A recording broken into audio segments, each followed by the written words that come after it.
Salut à tous, je me trouve aujourd'hui au col de Jaux dans l'Aude, la frontière entre l'Aude et les Pyrénées-Orientales.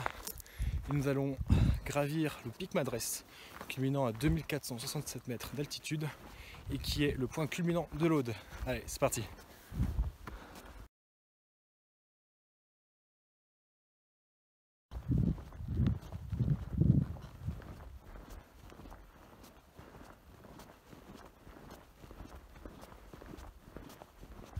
Alors, comme vous avez pu le voir derrière moi, il y a le panneau des Pyrénées-Orientales et le panneau de l'Aude, de la délimitation départementale de ces deux départements. Parce qu'en fait, nous nous trouvons du coup entre les deux départements et la randonnée que nous allons faire aujourd'hui va être en fait sur les deux départements. Nous allons un coup aller sur un département, un coup sur l'autre. Il y aura même un moment dans la randonnée où nous arriverons dans la partie la plus sud-est de l'Ariège. Donc en fait, le pic Madrès, qui est le point culminant de l'Aude, est situé presque sur un tripoint entre trois départements.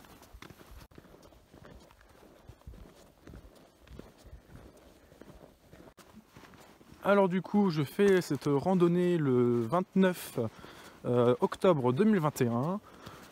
Alors pour savoir, il fait très chaud en ce moment, enfin il fait très chaud pour la saison. Ce matin à 6 h du matin quand je suis parti de Toulouse, il faisait 14 degrés, ce qui est, je trouve, super chaud. Et là au départ du col de Jaux, donc à 1500 mètres d'altitude, il faisait 4 degrés. Voilà. Et mine de rien, il fait plutôt bon, c'est plutôt agréable. Et ça va monter assez haut en température aujourd'hui, donc j'ai pas pris les grosses laines avec moi.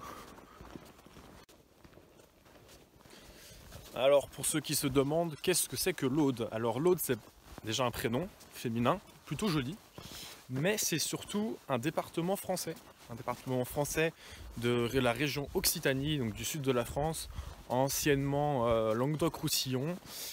Donc très joli département, avec un énorme littoral touristique et ensoleillé, donc au large de la Méditerranée. Mais également c'est une grande terre montagnarde, parce que nous sommes plus ou moins dans les Pyrénées audoises, je crois que ça s'appelle comme ça. Et voilà, donc là nous sommes à quelques centaines de mètres des Pyrénées catalanes, qui sont donc dans les Pyrénées-Orientales. Et c'est aussi et surtout un département rempli de contes et légendes. Il y a plein de choses ici c'est-à-dire qu'il y a une vie traditionnelle qui est très forte. Quand on se promène dans le département, on voit très bien, de toute façon, avec les quantités de montagnes, de forêts, de zones plus ou moins inexplorées, c'est grandiose. Et puis il y a le mythique Bougarache, cette montagne où des centaines de contes et légendes résonnent encore en 2021 dans les têtes de tous les gens qui habitent dans le coin. Donc c'est vraiment un super département à ce niveau-là. Et j'espère pouvoir vivre cette symbiose avec cette terre d'histoire au sein de cette randonnée-là, qui je suis sûr va être très jolie. Alors petit conseil les amis, quand vous faites une randonnée, surtout en montagne, ou de toute façon, à partir du moment où vous n'avez pas trop de réseau, je vous conseille d'avoir des cartes avec vous, papier de préférence, mais si à défaut aussi sur votre téléphone, parce que ça vous évitera de faire la boulette que je viens de faire, c'est-à-dire marcher pendant une demi-heure en me rendant compte qu'en fait je ne suis pas du tout dans la bonne direction, et du coup j'ai dû faire demi-tour et j'ai perdu quasiment une heure de randonnée, enfin une heure de mon temps pour faire cette randonnée là. Bon après c'était pas, je l'ai pas mal vécu, hein. C'est pas se taper une heure de bouchon inutilement, c'est se taper une heure de marche inutile, mais plaisante. Donc attention à ça, faites gaffe quand vous marchez en montagne, là où vous allez.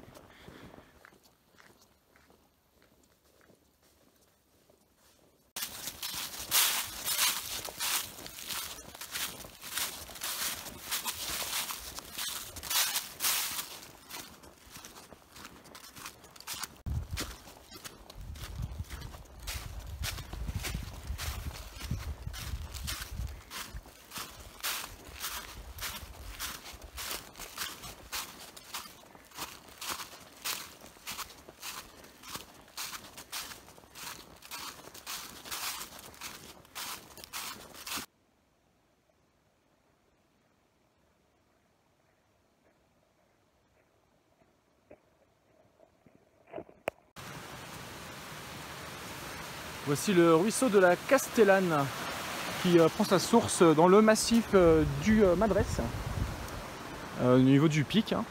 Et là nous arrivons au refuge de Callot. Donc en temps théorique on en a pour une demi-heure pour venir ici.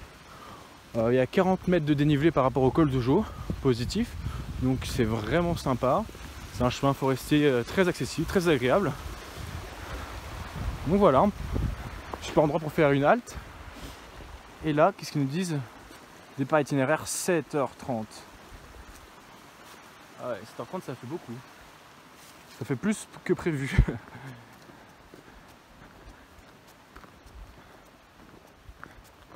Et du coup, on s'arrête pas, hein, on y va. Let's go. Du coup, à partir du refuge de Callot, on a environ 1h30 de marche théorique pour passer au-dessus de ces forêts qu'on a devant nous et arriver au refuge de la Balmette qui se situe à 2000 mètres d'altitude. Donc là, on va avoir une ascension de environ 500 mètres pendant 1h30 dans la forêt avant de quitter enfin la forêt pour arriver sur les plaines montagneuses du pic du Madrès. Allez. Là, j'ai l'impression que je suis leur attraction de la matinée, elle me regarde toute là. C'est pas rassurant ça.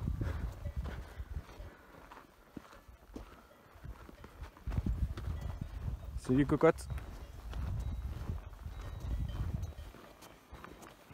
Bon les amis, je suis en train de monter là, à la montagne. Là il y a des vaches ou en tout cas très ressemblants qui marchaient dans la montagne à côté. Ils viennent de s'arrêter en me voyant. Je suis pas trop rassuré, même si je pense qu'ils ont plus peur de moi que l'inverse. On va pas faire des fifous et continuer à marcher tranquillement. Mais je sens que tout leur instinct est porté sur moi. Bon, allez. On s'arrête pas, on s'arrête pas. Et là pour info, ça commence à bien monter là, depuis 5-10 minutes. On commence à avoir des belles marches, ce qui est plutôt bon signe, ce qui est plutôt un bon signe pour l'instant.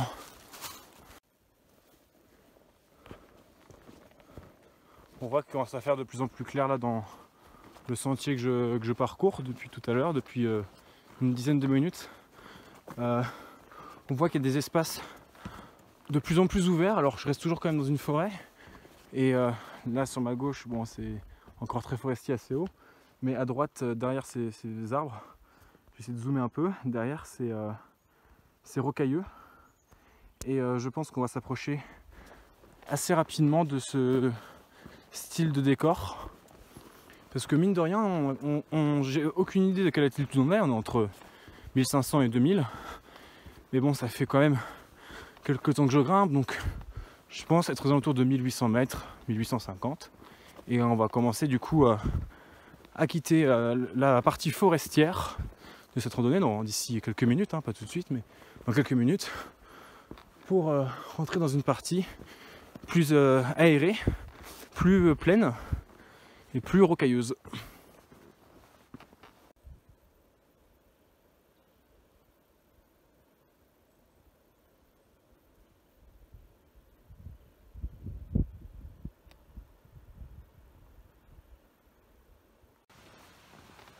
Regardez comme c'est beau les montagnes derrière.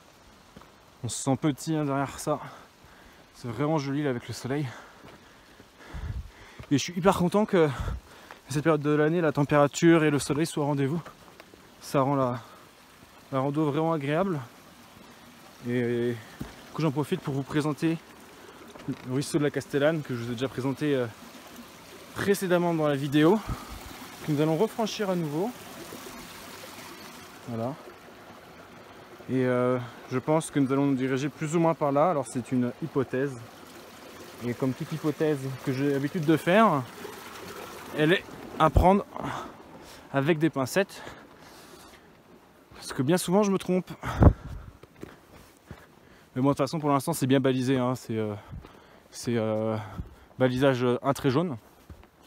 Donc balisage classique de sentier. Donc il n'y a pas vraiment de problème de repère.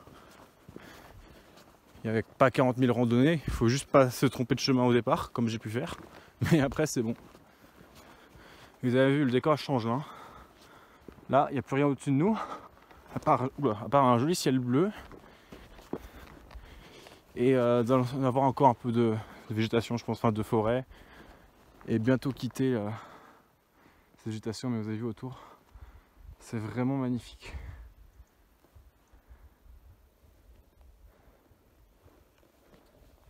Hey! On a quitté un peu la forêt, même s'il y a encore des grands arbres devant nous. Peut-être qu'on va la récupérer un peu plus tard. Mais là, on est bien exposé au vent. Ça souffle pas mal. Mais c'est agréable de voir une évolution dans sa randonnée, c'est cool. Je sais pas dans combien de temps on arrive au refuge. Mais de toute façon, je suis pas pressé, c'est juste histoire d'avoir un repère. Vous avez vu comme c'est joli? C'est vraiment différent. Pourtant on n'est pas très loin, du pic Carlit, mine de rien on le verra, je l'espère, quand on sera arrivé au sommet du Madres. Mais géographiquement ça reste quand même assez différent, c'est beaucoup plus je dirais à forme de dôme les montagnes. On le voit bien là-bas, c'est pas des grands pics, c'est des montées très progressives. Et même si j'ai eu une montée un peu rude tout à l'heure, ça reste très progressif. C'est vraiment différent. Et c'est intéressant de voir que les Pyrénées sont la partie occidentale ou orientale complètement différente, de 1, et de 2 en fonction du versant dans lequel on fait l'ascension. C'est là aussi bien évidemment différent. Évidemment que le versant nord sera plus exposé au vent frais et à la neige, contrairement au versant sud, blablabla, blablabla, etc., etc. Mais c'est intéressant de voir. Là, pour information, je suis sur un versant est-nord-est, on va dire environ. C'est-à-dire j'ai commencé à l'est du pic Madres et un peu au nord du pic.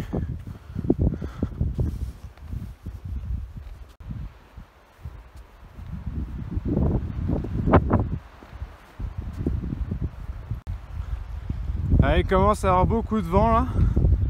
Et vous avez vu en haut de ce petit col, il y a l'air d'avoir une cabane en pierre. C'est probablement la cabane qui a lancé dans la randonnée toponymique. L'ambiance est vraiment cool. Et donc si c'est le cas, on sera là dans 2 minutes. On sera à 2000 mètres d'altitude. Et il ne restera plus que 500 mètres à faire, donc on aura fait à peu près la moitié du dénivelé. Et regardez comme c'est joli. Et une grande partie de la partie kilométrique, on aura fait plus de 50%, même largement plus de 50%. Après, quand on voit le mur là-haut, c'est là qu'on se rend compte de ce que c'est 500 mètres et que on reste humble. Là, c'est pas que c'est démoralisant, mais voilà, on se dit que même si on a fait, je dirais, 2 heures de marche sur les 3, donc on a fait les 2 tiers du temps, et ben le dernier tiers ne sera absolument pas de tout repos, loin de là quand on voit le mur. Après, si la vue est aussi belle que ce que l'on décrit, le moral devrait être dans les chaussures et non dans les chaussettes pour aller jusqu'en haut. Et nous voilà arrivés à la cabane de la Balmette. Il y a énormément de vent. Bon, c'est un bon abri, je pense, pour passer la nuit ou passer le mauvais temps. Et là, le décor a complètement changé. Il y a beaucoup de vent. Et il est frais, c'est difficile de parler. Mais voilà, il reste 1 théorique, 2,6 km de marche pour aller tout là-haut. Voilà, on en a fait plus de la moitié, vous avez vu 1h50 ou 1h20, on a fait plus de la moitié du chemin. Moi je vais faire probablement simplement une petite pause, pas très loin, reprendre un peu de force, boire un coup et profiter surtout du panorama qui est magnifique, que ça soit du côté de la vallée ou du côté de la montagne. C'est vraiment super beau et faut que je prenne des forces pour remonter tout ça parce que il reste encore du chemin et beaucoup de chemin. Allez hop, je repars. J'ai fait une pause de 5-10 minutes. Parce que autour il y a beaucoup de vent et c'est un vent qui est très frais. Heureusement, je vais dans cette direction, c'est-à-dire par là-bas. Et il va vraiment falloir que je me... Heureusement, j'ai pris des gants, je pense que j'en ai besoin parce que ça souffle comme ça jusqu'au bout. Ça va être vraiment une heure et demie assez compliquée. Voilà, et on est à peine parti, premier obstacle, bah, le chemin il est là. Il va falloir qu'on passe une sorte de tourbière. Ouais, on pourrait passer par là, mais j'ai un peu la flemme. J'aime bien jouer avec le rythme. Allez, hop là. Bon, ça va, il n'y avait pas non plus 4 mètres. J'ai pas fait mon Kevin Mayer ou mon... Ouais, il y avait, en fait le balisage jaune était là, mais il y en a aussi un là. Nickel. Du coup on va pas se perdre, on va aller plutôt par là-bas. Histoire de pas directement se dévier du chemin et finir je ne sais où. Ok, allez. J'ai vu la trace.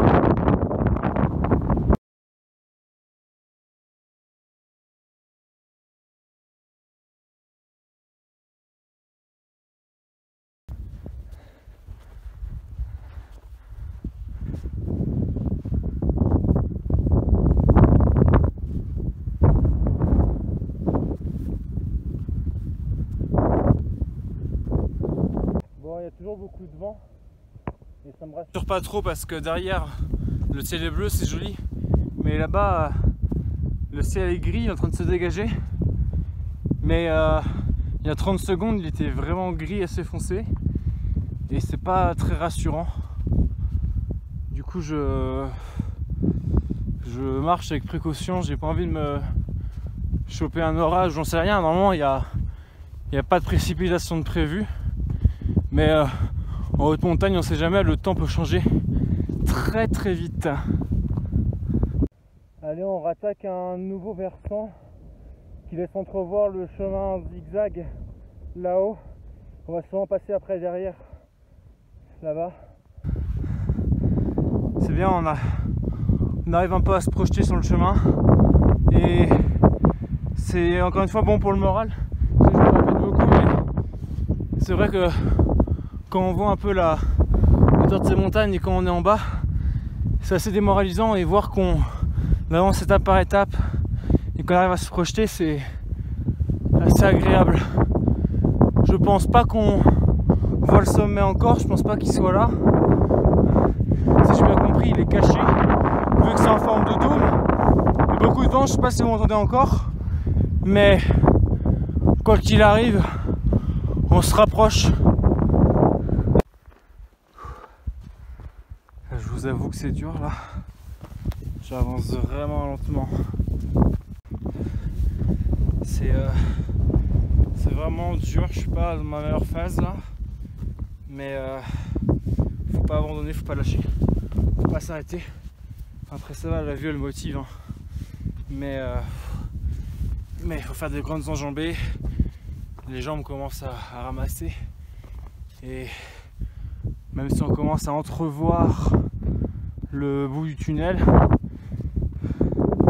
il reste encore pas mal de chemin. Et vous avez vu tout à l'heure le mastodonte, au fur et à mesure que j'avance, on se rapproche de sa hauteur, donc c'est aussi bon pour le moral, et heureusement qu'il y a ça parce que là ça commence à être assez dur. Vous avez vu, il y a de la glace, c'est même pas de la neige, c'est de la glace à vraiment geler. Là il y a un tuyau d'eau, ça doit sûrement être une fontaine d'eau potable pour se ravitailler.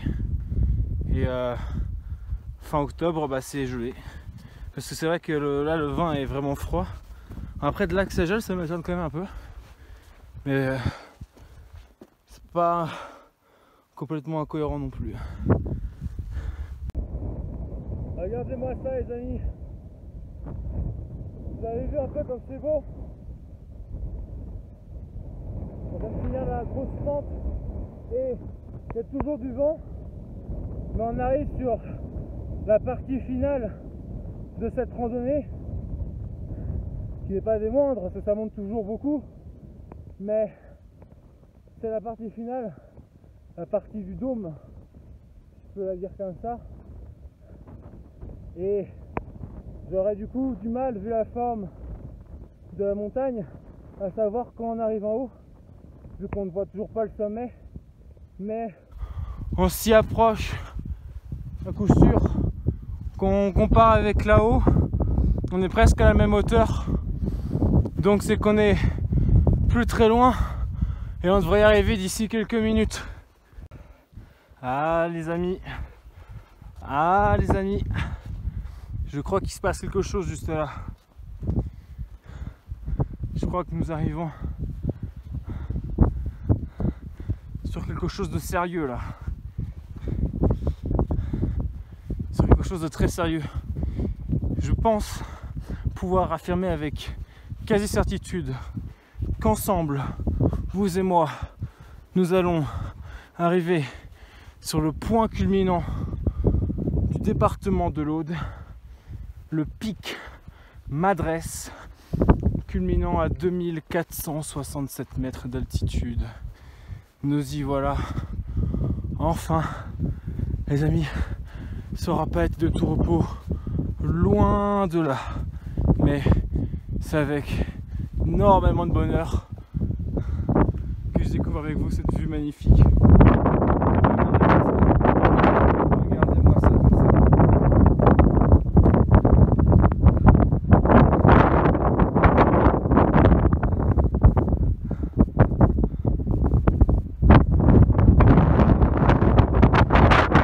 C'est magnifique.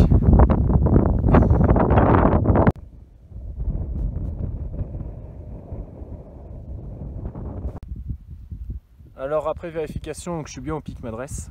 Là-bas c'est légèrement plus haut effectivement, mais c'est pas l'Aude, c'est les Pyrénées-Orientales. Et en fait juste derrière moi c'est l'Ariège. Donc en fait on est quasiment à un tripoint actuellement.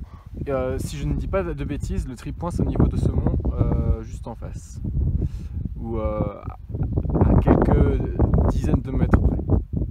Bon les amis, je suis pas resté très longtemps en haut, je suis resté 15-20 minutes le temps de manger et boire vite fait. 5 minutes après que je suis arrivé en haut, il y a des gens qui sont arrivés. Eux ils venaient de Haut-Delot, dans les Pyrénées-Orientales, ils ont mis 3 heures. Donc l'ascension est aussi possible par là-bas, j'étais pas au courant. Mais quoi qu'il arrive, là je reste pas trop longtemps parce que le ciel est très couvert, donc la vue était pas optimale, on pouvait pas voir extrêmement bien, assez loin. On pouvait même pas voir le Carlite, on voyait un peu le Canigou, on voyait aussi un peu le mont Bugarache qui est là-bas, là-bas. Mais sinon la vue n'était pas incroyable, il fait surtout un vent très frais. J'ai les mains gelées, je suis obligé de mettre les gants.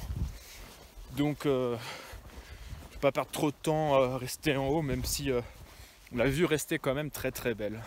Donc là on redescend, on a pour, attention, 3 heures théoriques, je pense que ça va être un peu moins quand même parce qu'on a mis du coup 3 heures à monter, donc je pense on va mettre 2h30 à descendre environ. Et je vais reprendre le même chemin, je ne vais pas faire la boucle qui est initialement prévue sur les guides topographiques car j'ai pas envie de me perdre et j'ai bien aimé le chemin aller. Voilà. Et voilà les amis, on est enfin arrivé après 5h30, 6h de randonnée. Je vous ai pas trop filmé le retour parce que j'ai des problèmes de batterie et puis peut-être en l'air que je suis, j'ai oublié mon câble de batterie externe. Du coup j'ai joué dans l'économie.